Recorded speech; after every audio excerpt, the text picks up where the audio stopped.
tiendes van tiendes. Nehemia 10 vers 38 sê, 'n priester, die nakomeling van Aaron, sal by die leviete teenwoordig wees wanneer hulle die tiendes insamel. En die leviete moet 'n tiende van die tiendes opneem na die huis van God, na die vertrekke van die stoorplek.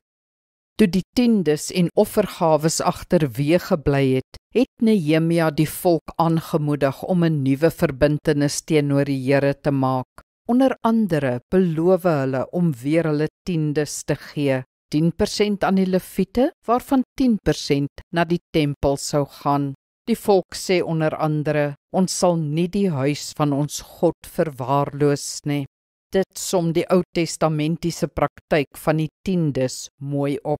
Sonder tiendes sou die tempel, die offers, die feeste, die wet en die hele geloofslewe van die volk tot niet gaan, 'n onberekenbare verlies. Om dit in stand te hou, moes die individu gehoorsaam wees en geloof beoefen.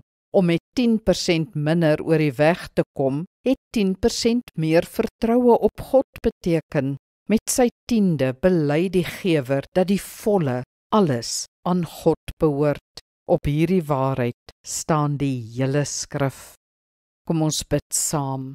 Hemelse Vader, alles behoort aan U, ook alles wat ek het. My 10% is bloot my blyk van waardering vir die ander 90% wat U ook gegee het.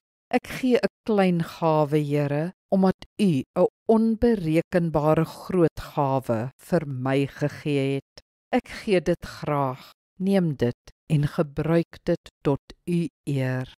Amen. Die Here seën jou.